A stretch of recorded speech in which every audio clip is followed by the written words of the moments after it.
Regresamos a Sin Filtro, vamos directamente a los mensajes de la audiencia, a los que envían a este foro con la etiqueta SF Taquero. Dice Darío, SF Taquero, es imposible pensar que no hay un poder o poderes externos detrás de esto. Va más allá de lucha de poder interno. Siguiente mensaje, Norman nos dice, SF Taquero, lograron silenciarlo. Sabía la realidad de muchos corruptos. Esto por el nivel de información que pudiera manejar el reo Byron Lima.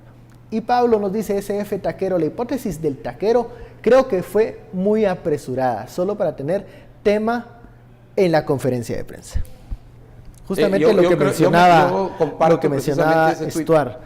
Ayer, al momento que incluso no había hablado el ministro de Gobernación, ya el sistema penitenciario manejaba una línea de un conflicto interno, de una pelea de facciones por la droga, el narcomenudeo. Hoy que se va conociendo más del tema, pareciera que ese problema no era tan grande como para desencadenar o eliminar físicamente a un reo con la influencia. Bueno, a 14 reos. Bueno, pero digamos a Byron Lima, con un reo que es referente de orden dentro del sistema donde si no habría sido esa eliminación mucho antes, porque digamos guerra territorial. Se realizó una requisa el fin de semana.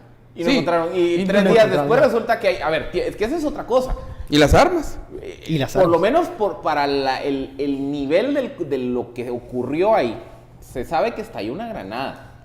Se sabe que a uno de los reclusos fue asesinado con fusil de asalto 440, que había armas 9 milímetros y 44 milímetros, es decir, había un arsenal de fuego ofensivo dentro de la cárcel, 4 o 3 días después de que se diera la requisa. Entonces ahí hay otra duda. Luego, el tema del taquero. Ya vimos la declaración del abogado defensor de Montiel, donde dice, no, pues él se llevaba bien con Lima. Y hoy en la mañana, en una entrevista radial que da el hermano de Byron Lima, el señor Luis Lima, él sale diciendo, es que hasta donde yo sabía, Byron Lima y el taquero no tenían ningún conflicto. Entonces, por eso les digo, hay una serie de piezas que no cajan todavía en el rompecabezas. Por ejemplo, explicar las armas. O sea, ¿cómo se puede introducir un arsenal de ese tamaño? ¿O cómo se puede esconder un arsenal de ese tamaño 2 o 3 días después de una requisa? Aclarar el tema de la relación con el taquero. Ya por ahí está empezando a surgir la duda de si no fueron los mismos encargados de la seguridad de Lima quienes llevaron a cabo el atentado. Está ahora la denuncia de Zamora, que como les digo, viendo quién es la fuente de la denuncia, José Rubén Zamora, no se puede descartar que el señor le ha pegado a muchas cosas. Mira, todo esto contribuye a generar pues, un ambiente donde cada vez parece que hay más cabos sueltos. Mira, desde ayer también es posible, y por qué no, que los mismos que hicieron las requisas metieran las armas. Porque, digamos, ¿quién me asegura a mí que la gente que hace requisas no es precisamente la que en la requisa mete la droga, mete las armas, mete los teléfonos, mete los cargadores y todo eso? Pero ya estaríamos viendo la participación de agentes del Estado. Ese es mi punto, en un artículo que publiqué hoy, que este no es un sistema, este es un caos penitenciario. Sistema tiene normas, tiene protocolos, tiene, digamos, hay cosas que pasan, que no pasan, ¿verdad? Entonces, en ese caos, uno no sabe si los mismos que hacen las requisas son los que meten todo eso, digamos, desde las armas, las granadas, la droga y hasta las prostitutas en cierto momento. Pero aquí me sorprendió hoy las declaraciones del presidente Jimmy Morales, que básicamente él habló para aclarar que él y Lima no eran amigos, que sí había llegado a filmar una película, pero que eso fue todo lo que hicieron ahí. Yo no sé, aclaraciones no pedidas, ¿verdad? Pero tenía que defenderse de una aclaración. Y aquí viene entonces otra capa dentro de la capa de hipótesis, y es que el sistema penitenciario, ya lo reconoció el ministro y ya lo reconocieron otros, en realidad no tienen el control. Yo creo que ese es un punto al que siempre tenemos que regresar. ¿Quién realmente tiene el control del sistema de las cárceles? Y cuando miramos que lo tienen los presos, desde que alguien injusta o justamente o lo que sea, pone un pie ahí y ya la primer talacha son 5,000 quetzales, hay un control interno que unos guardias de presidio simple y sencillamente y un director no pueden controlar. Y lo que hace el ministro es pedir 700 millones. Es como, si me dan 700 millones, entonces esto va a estar arreglado. Esa premisa es falsa para principiar. Es pedir dinero para arreglar un problema que posiblemente no sea, que dinero es un componente de la solución, pero no el único y posiblemente no el más importante. Llegamos en la etapa de las conclusiones. Me gustaría saber qué opinan ustedes viendo las aristas o lo que está comenzando a sobresalir de este inicio de la investigación, los elementos que falta por analizar. En algún momento ya esto pareciera que no es un simple hecho violento, que hay alguna planificación detrás.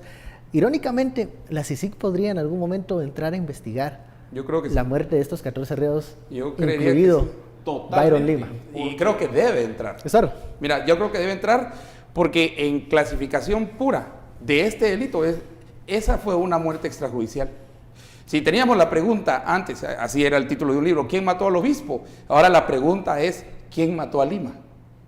Era el tema Gerardi, ahora en esas vueltas de la vida raras, ¿verdad? La pregunta se redirecciona. ¿Quién ordena la muerte? Pero eso, y miren, Lima, ¿por cuántos años no fue cuidadoso? Tenía inteligencia funcional, escogía bien su seguridad, estaba muy bien informado de los movimientos. Tenían conexiones políticas. Y todos quienes, conexiones políticas muy fuertes con el PP, muchas de las cosas del PP se hicieron ahí en la cooperativa de Lima para la campaña.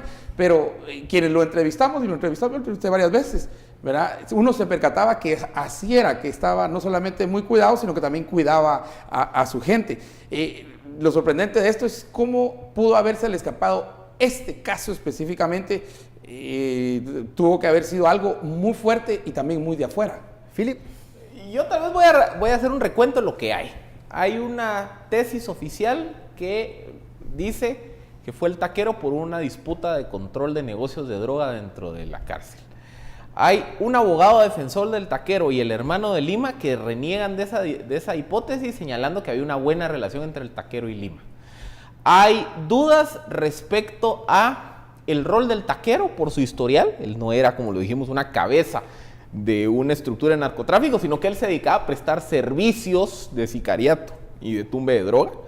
Hay dudas respecto a la requisa y por qué el armamento no apareció o por qué resulta que hay un armamento así de significativo después de una requisa. Entra ahora todo el componente de la hipótesis de José Rubén Zamora, que como ya lo hemos dicho, viendo la fuente, no hay que eliminarla.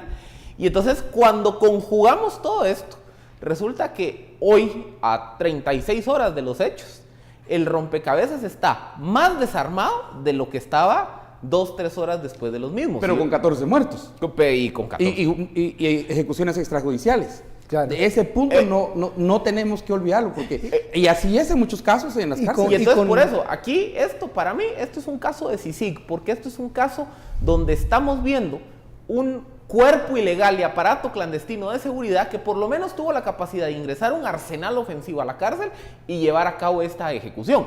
La pregunta del millón es si ese cuerpo ilegal actuó autónomo, es decir, por iniciativa propia, o si había alguien que le estaba diciendo o lo contrató para que hiciera eso. Es de lo que hay que estar pendientes. La investigación en eso va a versar, en conocer esos detalles, en llegar a la profundidad sobre las razones de estos hechos violentos ocurridos ayer en Pavón. Muchísimas gracias, Estuardo, Philip, y a usted, muchísimas gracias por su sintonía. Esto fue Sin Filtro, el espacio donde usted saca sus propias conclusiones. Feliz noche.